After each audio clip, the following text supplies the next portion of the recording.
Hey, what's going on, guys? So I am real excited about doing this session. So I've got a really great friend of mine in town.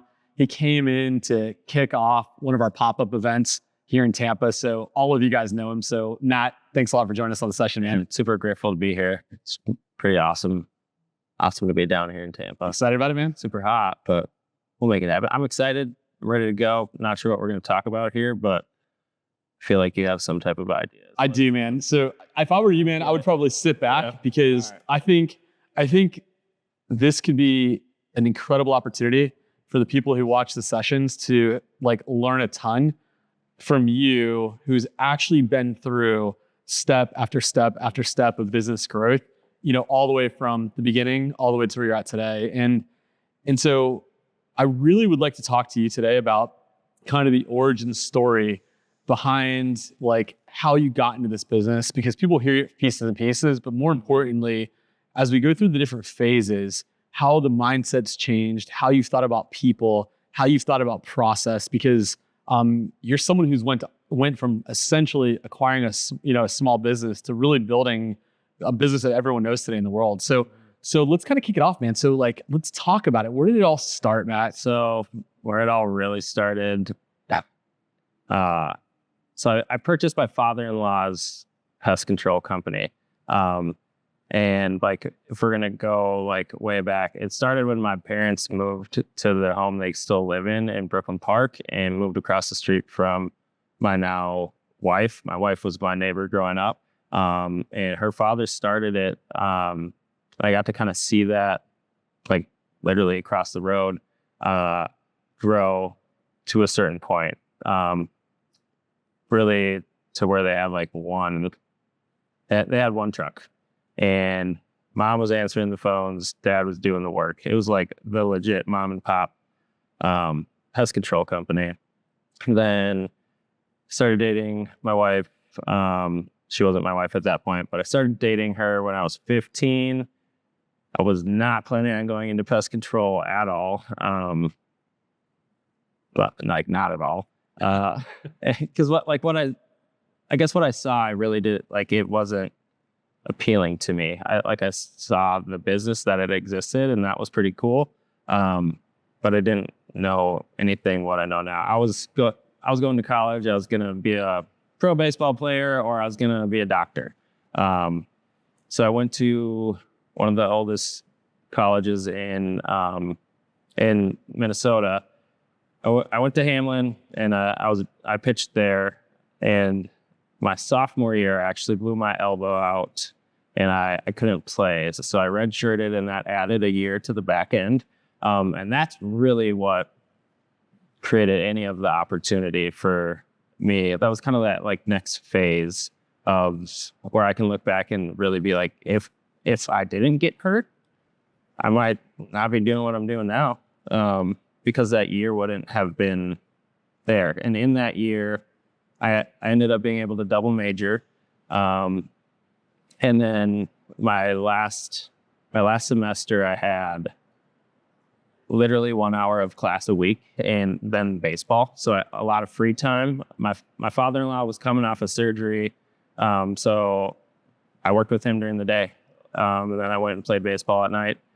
And just trying to get in front of student loans. I had some scholarships for baseball, but like it wasn't full. And I'm not one to like sit around and twiddle my thumbs. So from there, I kind of just like identified early on the ability to work. How do I want to say this? The ability to like work your work life around your life instead of vice versa. And that was like really appealing, to be able to control that part. Because at that transition, I had done my GRE, absolutely annihilated that. I was ready to go to grad school, but I was like, I wasn't excited. Yeah. But I was excited about pest control, which is funny. And my parents thought I was not making wise choices at that point, but it worked out, I guess. So I kind of just started working with him, and I was like, I'm going to grow this. And at that point, we'd had conversations like this will be yours one day. I'm like, bet. So I went out and like tripled the size of the business in the first year, and just had to do it. Like, he didn't have budget. Like, I was running route out of my Honda Civic, bro.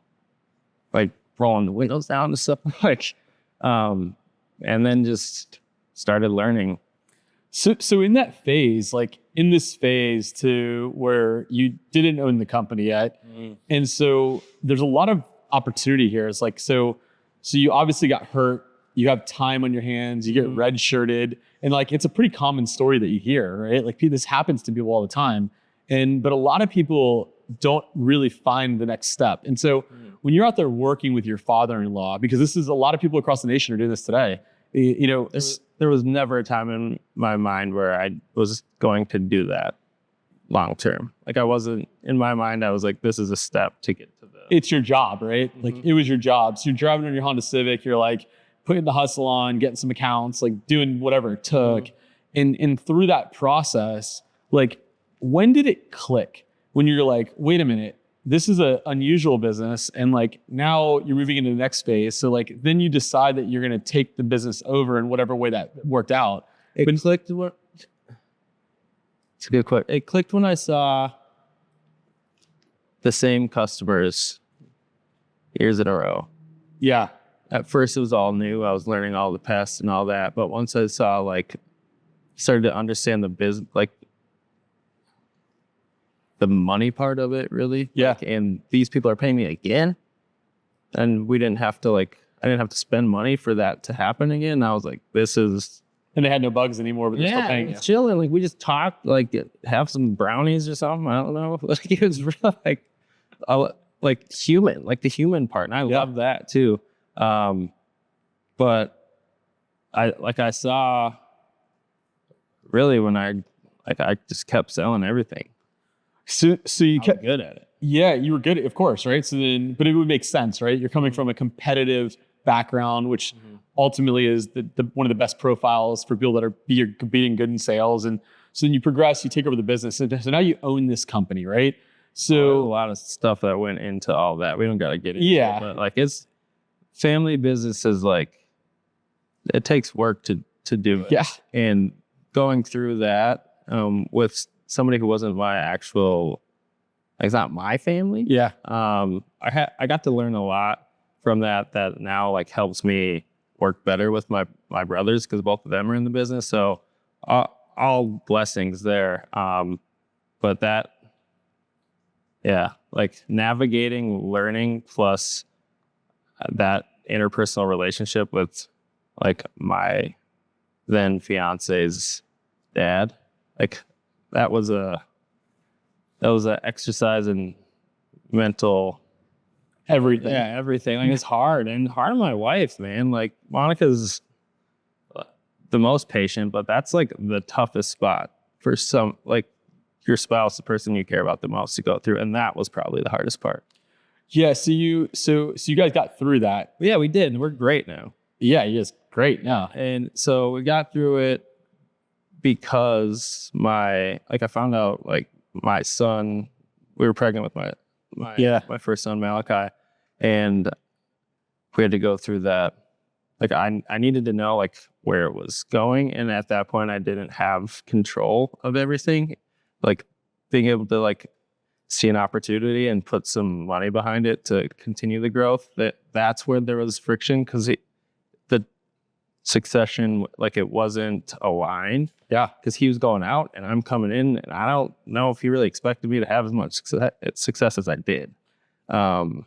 So we had to get alignment there, and once it flipped over, and then we just to the moon. Yeah, and so you took ownership, right? And so then you, as you start to run this business, like, you went through a lot of phases. And I mean, I met you I guess a couple of years after you took over the company. I don't know the exact time. It was 2020. Yeah, 2020 we started. Like, I actually looked it up before. Oh, when you and I met each other? The first, like, call? When we started working together. So when did you actually take over the company?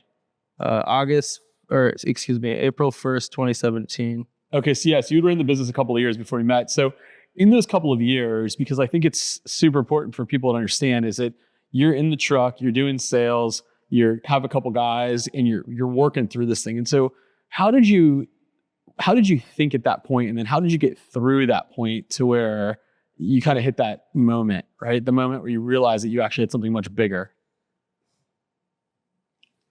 What a good question. At that point,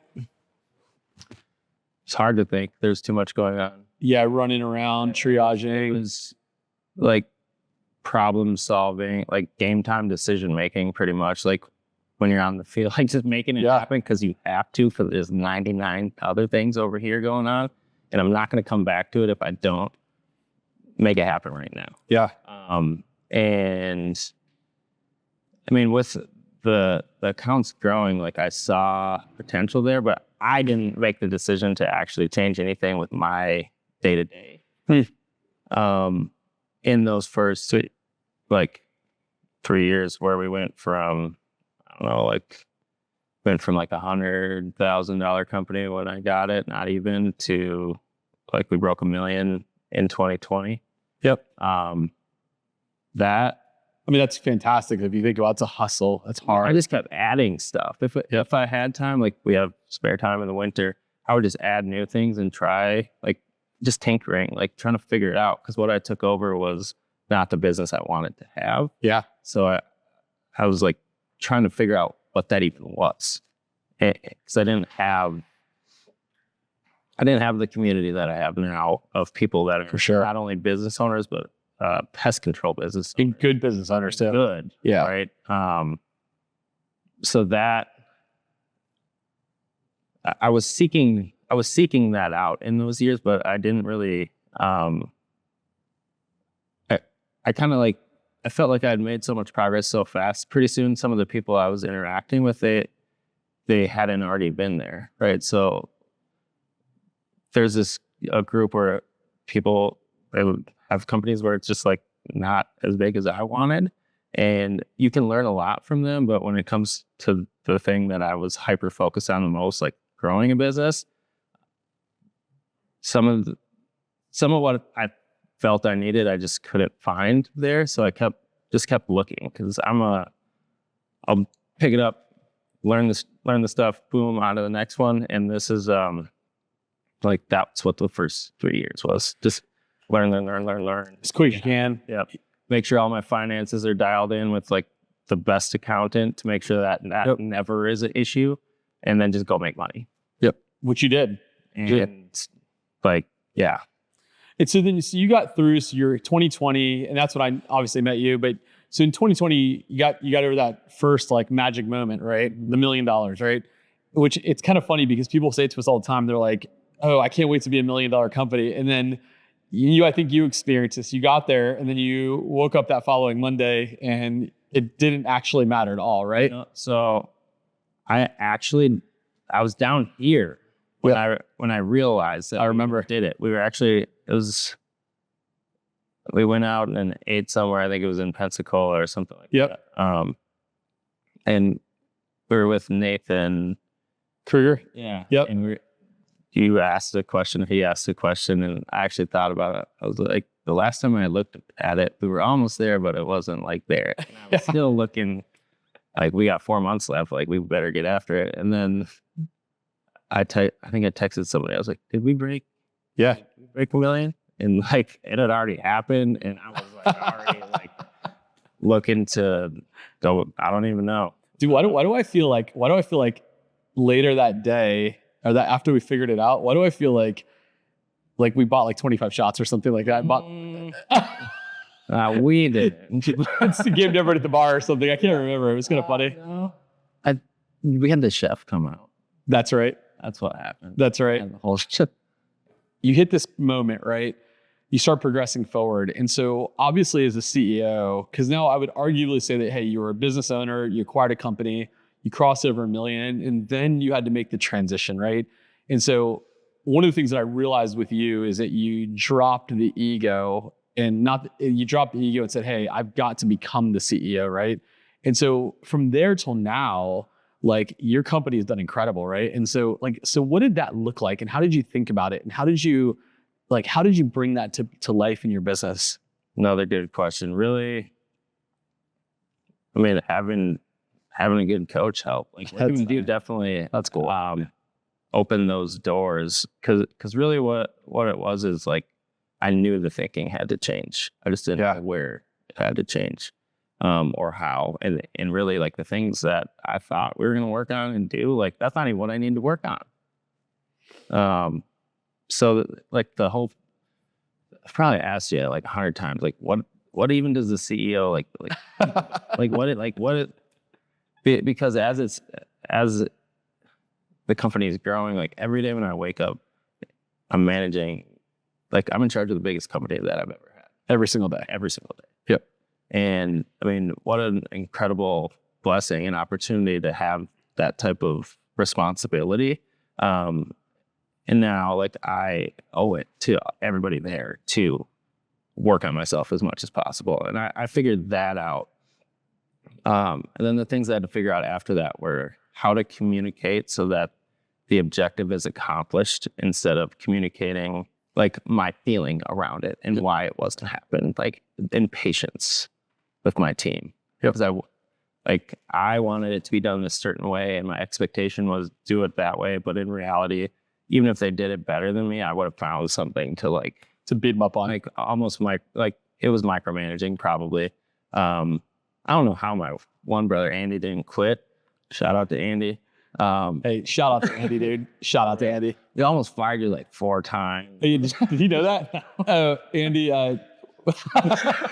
love you, Andy. Dude, hey, by the way, incredible year, incredible year in sales. Shout out to Andy. So having to navigate the social emotional component, really understanding like I actually looked at Michael Jordan. Like he was an all-star, or MVP, Rookie of the Year, whatever his first 2 years. He didn't win nothing though. And he didn't care, right? So you do all this cool stuff that's amazing, but like you lost. I don't want to lose. So I realized if I'm trying to accomplish this objective, if I go in and communicate with my team, and the only thing they're thinking about when I leave is why is he such a dick, or why is he so why is he angry? Like they missed everything we just talked about. So I had to, I saw that and I really identified that. I kept asking my question, asking why do they respond that way? I don't get it. I didn't get it. Well, I had to start getting it. Otherwise, we weren't going to make any progress because the team is what was allowing it to expand. I just hadn't really, I let go, I guess, and trusted people. When I started trusting people, it got better. You know, I remember kind of going through, it's probably like middle of 21, something like that. And I remember having a discussion with you and I remember the pushback I got. And I remember going, Matt, one of the things that's super important is we have to learn what motivates these people, right? And you remember we had some drag out discussions around this and we were building a strategy to get that mindset moving. And I remember you saying one thing to me that's stuck in the back of my mind ever since that day. And you said this, you said, I don't get it, man. You're like, why can't they just do it? Why can't someone just do it? And I remember saying to you, I was like, they want to do it. They want to do it bad. They really want to do it bad, but it just doesn't work at the right pace. And so we have to take the time to learn who these people are and what they're about and actually spend the time there. And people, it's funny, ever since around probably about 2 years before that, maybe 3 years before that, we kind of started developing that methodology that takes somebody in a driver type seat, right? Kind of how you're in a driver type seat as a CEO. And we said, how do we actually take them to say, hey, employee, hey, not only do you work for us and we're going to hold you accountable, but more importantly is that we want to transfer that trust that we really believe in you over, which is the process that you actually did. And they got to want to take it too. Yeah. That it's foreign to them too. Yeah. That was the hard thing. No, I promise you, I trust you. Just do that. Yeah. They had to wrap their hands around it too. And sometimes people are looking for reassurance or confidence or whatever, but understanding how other people make decisions. Yep. And I don't know if empathy is the right thing, but just how people are wired and they move and behave. Like when you know that, you can coach. You can help them get where they're trying to go. Yeah. If I just want to take what I'm trying to do and ram it down your throat, what? It doesn't work. No, why would it work? Dude, could you imagine? But I thought it would for so long. Could you imagine rolling back, like thinking about everything you know now to 2021 and thinking about you saying this right now? Yeah. Wow. It's crazy, right? So your business progressed, right? So you cross over, you're starting to develop these things. So now you're running, your company gets bigger and bigger and bigger. I mean, you have a lot of people now. I mean, how many people do you have in the staff now? We got close to 30 here. We got a team overseas too. We got a big team. Yeah. So now you went from, you in a truck to having a couple guys to now, I don't know. We had five. We have 5 guys. Oh, yeah. 5 guys and 1 person in the office. Yeah, and you probably needed 2 guys and 1 person in the office. I didn't even know. We were just doing whatever. Do you remember? We're just doing whatever. So now you're running this company. So like, if you think about this, so if you took a step back, so you're running a company now, you guys are crushing it. You guys hit another big milestone. We identified last night, which is amazing. But if you think about this, and like if you went back and thought about it from your perspective, and you're talking to an audience of all these owners who are talking to us today, like how would you describe personally the progression, what someone should think about from the time you go from taking over, guy in a truck, how do you get out of the truck or get to your $1.5 million? Then how do you go to, to 20 employees, and how do you go to 40 employees? Like do you think is the real mindset change through each of those phases? At the beginning, I would say just thinking bigger. Like before I really started learning the pest control business, I didn't even know like what even could be a thing. I was like, $1 million, yeah, let's go for that.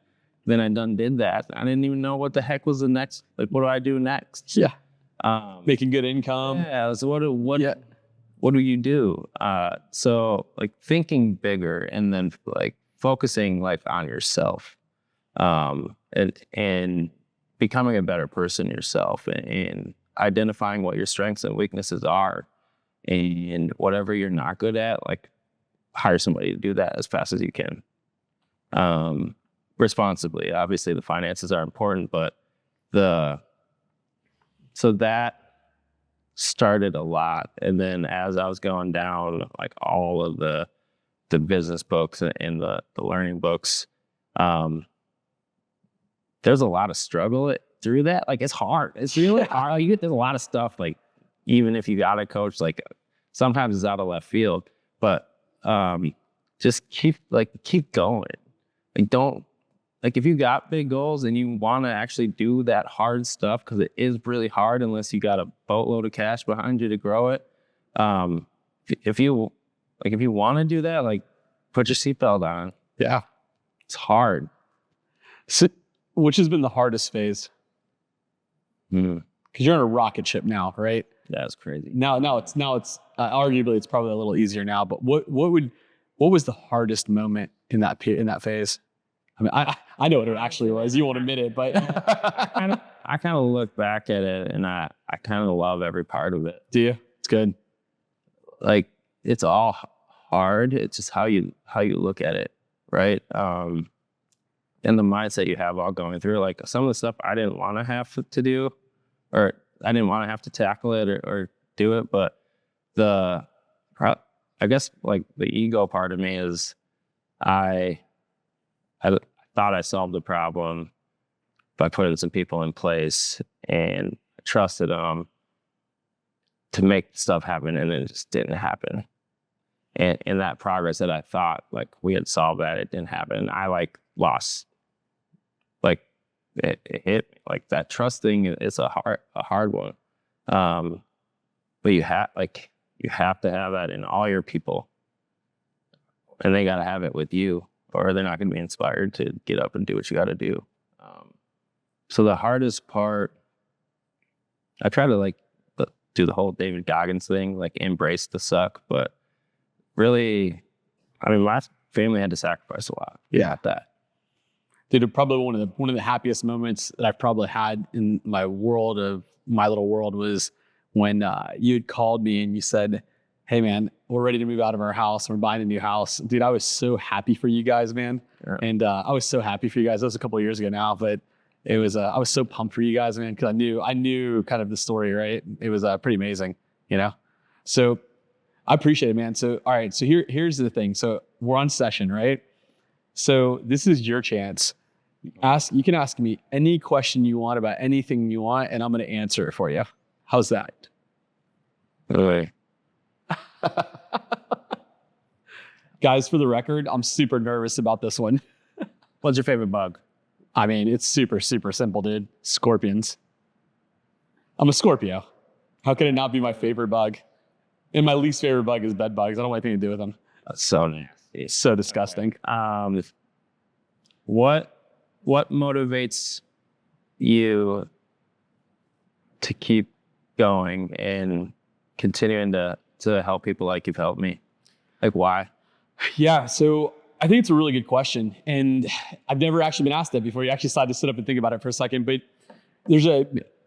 so years ago, and this might get a little weird, but years ago, I was reading a book, and then a couple weeks later, I saw a video, and this is what it all kind of came to, is that they said at the end, when it's all over, right? When it's all over, what story is going to be said about you, right? And I started thinking about it, and I said, well, what would my story be? Do I want my story to be Seth is this super rich dude who's a dick to everybody, or that, hey, you went out and built 10 companies and you sold them all and you screwed a bunch of people along the way? Did I want to be the corporate guy? Did I want to be an average person? And so I went back and forth and thought about all those. But the biggest thing that I thought about is what's my story going to look like when it's all over, right? And what I fell on is that I didn't want my story to ever be someone going, oh, Seth was a rich guy, or Seth was a dick, or Seth was this. What I wanted my story to be was people to go, hey man, like, we don't really remember so much about it, but there's hundreds and hundreds of people out there that have had this opportunity for their lives to change, where my story, I could just kind of disappear into the dark, right? And I never wanted the future generations of my family to say, oh, remember great uncle Seth or great grandfather Seth and all the things he did. I always wanted the stories to be about other people. And so I wanted, your great grandkids to talk about the success of Abra Kadabra, or I wanted other people's families to talk about their success. And I just wanted to know that when it was all over, that I was a part of all of it. And I really started to own that and think about that. But that's the driving force outside of the cool stuff about building past companies, which is what I love. That's the driving force, is that I checked the ego a long time ago, and I realized that I actually have a superpower to impact our team members, impact the people that we work with. And at the end of the day, I want my story for me to be go, and my family to be like, hey, he was great. But I want hundreds of people out there in the world for their families to be able to tell their stories about how great those people were. And I wanted to influence that. It's probably a little deep for you, man. No, I love going deep, dude. Most people don't like to go that deep. I appreciate that. I got a couple more. Yeah, man, let's do it. Is there any decision or mistake that you can look back on and know that you learned from it now, that maybe would impact people that are that are watching? Yeah, like you guys. Yeah. I think there's probably hundreds of them. If you really took a step back, I think the biggest mistake that I made in my career, that I think can support a lot of people, is I went through a period of life when I was in sales and started a business, and the biggest mistake I made is that I compared myself to others. And I think that was a terrible decision. And I didn't understand why until like in the last couple of years. And the reason is that I was comparing myself to people and I wanted to chase something. But it wasn't what my real desire was. And I had an aha moment, and I may have talked about this at some point in the past, but I had an aha moment. So my uncle, who I think you've known about, big real estate guy, big successful person, without going way into it, is that he was pretty influential to us. And one day he made a comment to me, and what I said to him is I said, hey, his name's Uncle John. I go, Uncle John, like, you're super successful. Why don't your tires match your car? And why is your car like some old, I remember he had a Mazda Navajo, and he could buy anything he wants. And I go, why? And he goes, because it gets me from point A to point B. And I said, well, what about your tires? Why do your tires not match? He goes, well, I had one bad tire and I had to get another tire. And so why do I need to buy 4 tires? And I was like, well, because they balance it out. He's like, no. He's like, I've got a Mazda Navajo and I've got these tires. And he said, Seth, the biggest mistake you can make in life, he goes, the reality is you're never going to have $100 million to your name. You're never going to have $500 million to your name. He's like, and who cares if you did? You don't need it. And he said, and he told me, he goes, my biggest mistake was that. I compared myself to people, and he goes, I never want you to make that mistake. There's more to it. I mean, my aunt ended up, they saved all their money for years, and they're semi-retired now, but my aunt got sick. And he said the reason that story got brought up was because they had this big grandiose plan of what they were going to do, and they can't do it today because of health issues. So he said to me, he goes, I spent my whole life trying to chase everything. And at the end of the day, I'm sitting here and can't do anything now, you know? And so, and I think that the biggest mistake I made was that I didn't take that advice until later. And so in today's world, I don't really compare myself to anybody. I don't really care what other people have. And you know that about me. Mm-hmm. It doesn't matter to me. Right. And that took a lot. And, but I would say that that's probably the biggest mistake that I made. And if I would have made that decision sooner, I probably would have gotten to a level of quote unquote happiness a lot easier, you know? That's good. And there's probably dozens of other ones, but that was the most impactful for me. Yeah. Do you know why? Like, what did you think about when you heard it the first time? I'm trying to wrap my head around where you were. Yeah, and I actually have another one that I think is really good for you to talk about. But I think, I think at the time, like I remember the first conversation. At the time, I was in sales. I was trying to make my first 6-figure year because I heard that's what you're supposed to do, and that's like the holy grail. But I'm trying to make my first 6-figure year, but I had like an $850 car payment, right, on a car that I couldn't afford, right? But that's what I did, and I drove around thinking I was like the man and all this stuff, but I couldn't even pay my bills. I mean, realistically, right? And so I think like the reason I didn't accept it was that at the point when that conversation happened, is I couldn't have accepted it because I was living the wrong life still, and I had so much stuff built up, like rent and debt and all these things that I couldn't like transition. And so it just always like rang in my head for a long time. You know what I mean? Mm. And so I think that when I finally got to a point where I could make that transition, and I realized that it doesn't really matter what everybody else has. It doesn't really matter what other people do. Like it doesn't motivate me. And that was just for me, is that I was able to make that transition. And that's been years now, which is pretty interesting, you know? That's good. Yeah. I mean, the other one I think is interesting, which I think is maybe even equal or greater impact, is that the other biggest mistake that I made is that for years and years and years, I would question previous decisions that I made, and I would live in previous decisions. And so, what I mean by that is all of us make terrible decisions as business owners, right? We all make bad decisions. We all waste money on things. We all hire the wrong people and all that. And one of the other things that I've gotten, and I'm good at it now, but I wasn't, is that I would allow that to affect me. And so if I was sitting here with you today and I made 10 bad decisions this week, I would spend all of my time today thinking about my 10 bad decisions I made last week, right? And I would dwell on it. And one of the, I would call it like the professional patience that I've kind of built over the years now, and we've talked about this before, is I wish I never had that habit, but I understand why. But in today's world, is that I had this realization, and it wasn't me, people have pushed us over years, but I can only control moving forward, right?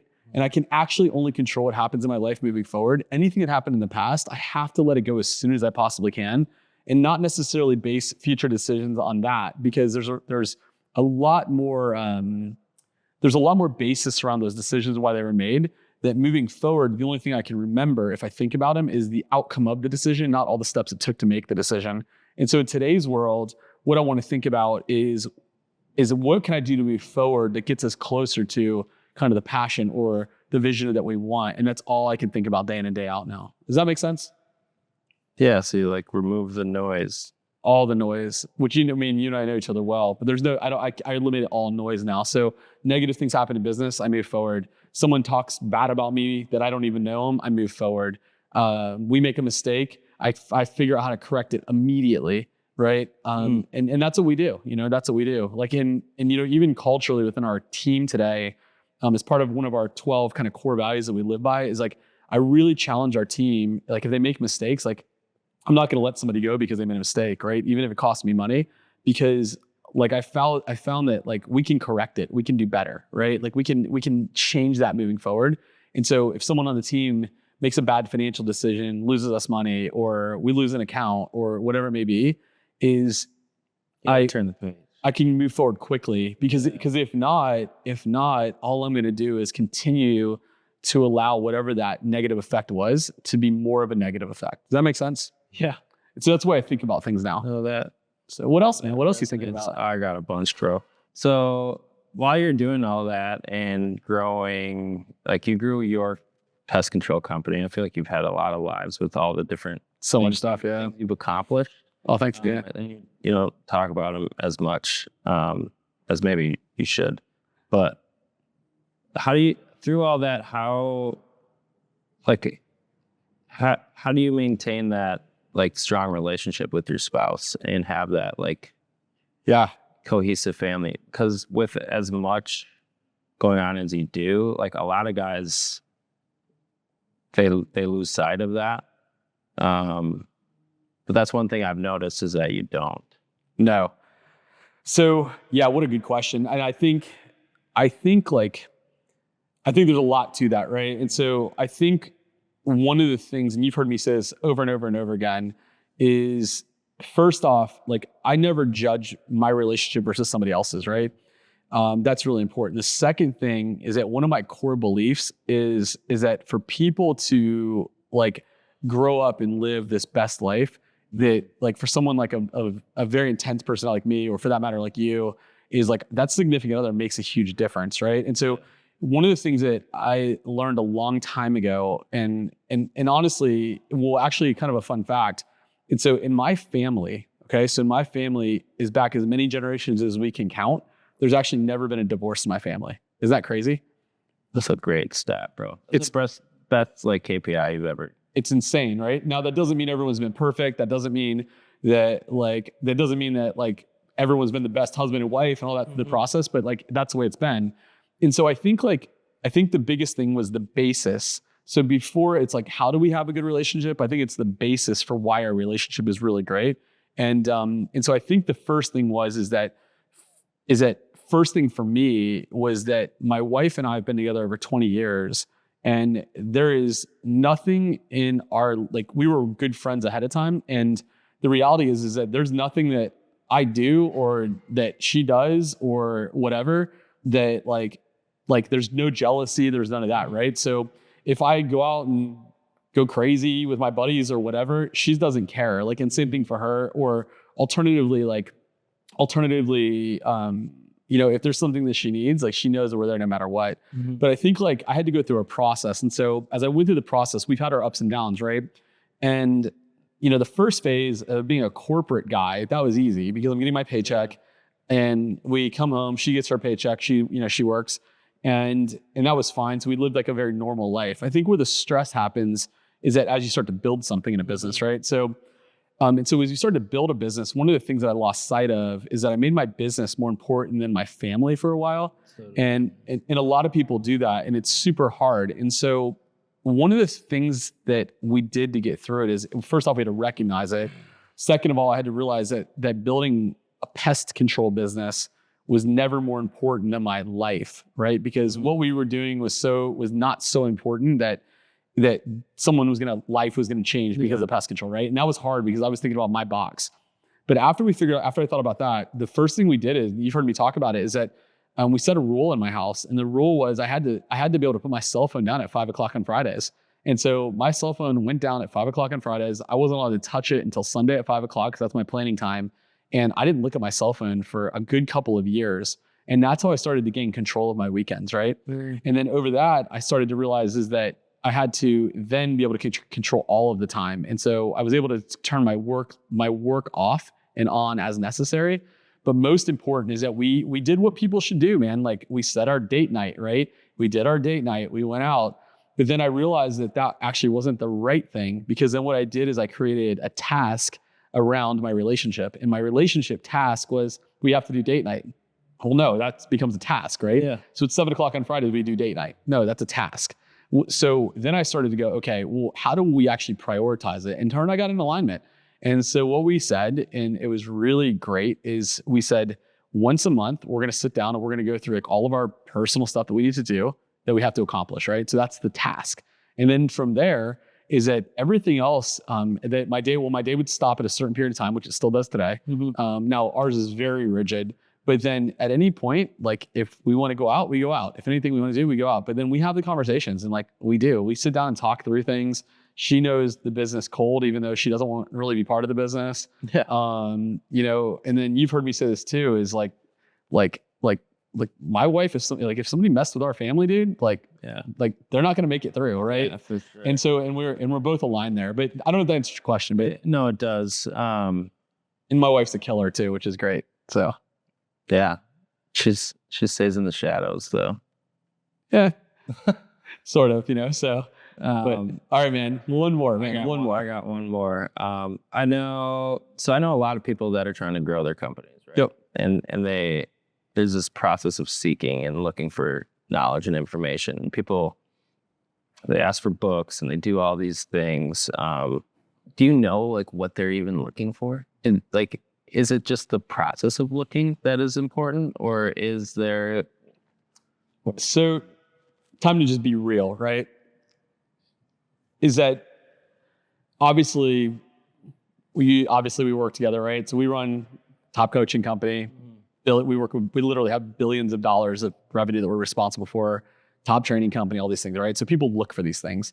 And what I find more than anything, if I looked across all social media, hundreds of companies that we've talked to, is I think too often the heads of these companies, they want to check the box because they believe that they're looking for something.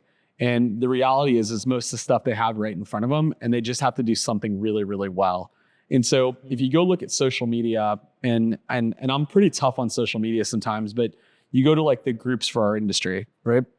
A lot of times people ask questions in the group, even though they have the answer. So they'll ask a question in the group, they have an answer, and then a lot of people who are at a different place in their business are answering it. And most of the people that are answering the questions aren't nearly as sophisticated as the company that's asking the question, right?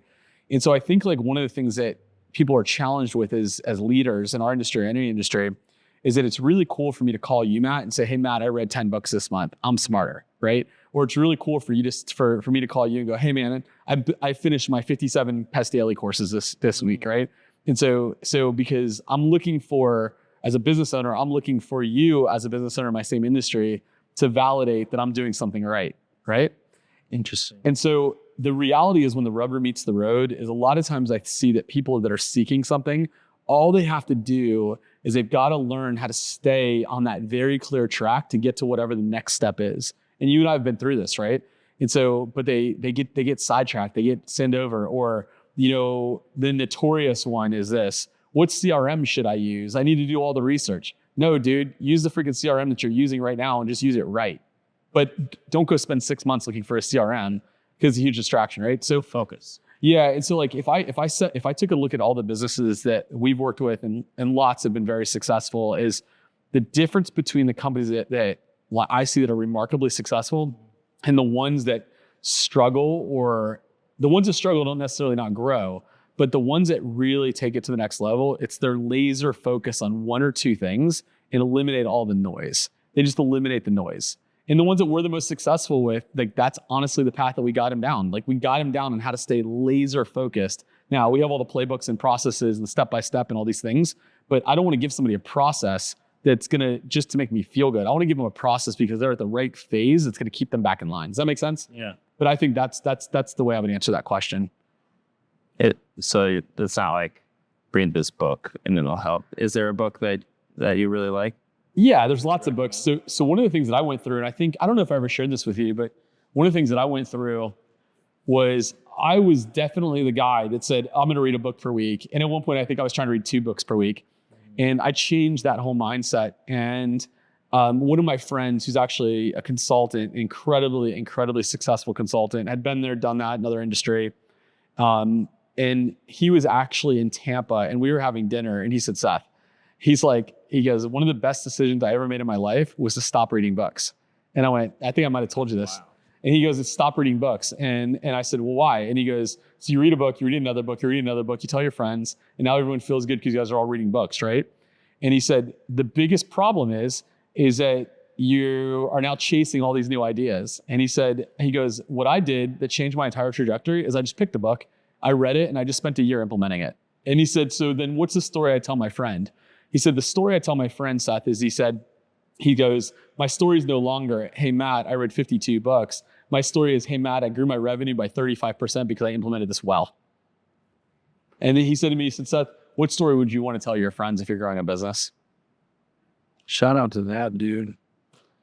So, man, well, Who that man is? Who's that guy? one of my buddies, man. One of my buddies. So, well, listen, man. Hey, I appreciate you asking some questions. I hope you like that. Yeah. So, I hope you all love this session. I mean, we got the OG here. Yeah.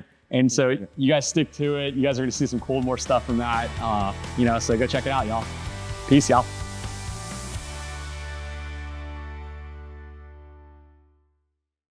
You ready? I'm chilling, bro. Cool. You ready for this? All right. So I wish you I ready? wore pants. Huh? Wish I would have wore pants, but it's too fucking hot outside. Dude. I mean, you got skinny ass legs, dude. Not anymore. I mean, dude, you lifted for like a week, dude. I know you're like feeling I've been it, going right? heavy though. You ready to roll? Dude, I'm Cool. born. Here we go. I'm gonna kick it off. You ready? I'm not ready. Got stuff in my pockets. Cool. Ready? Are you ready, dude? Yeah, You've dude. asked me like 10 times. Because I'm ready to kick it off and you're like Fuck. fucking around. Let me do what I gotta do. He's stressful. I'll tell you. You all right, dude? Here, let's give Matt. Yeah, let's give Matt a second. Feeling good? You ready? Yeah. All right, cool. Well, I'll be more ready if you ask me like 6 more times. Nice hair, by the way. All right, ready? All right, thanks. Cool.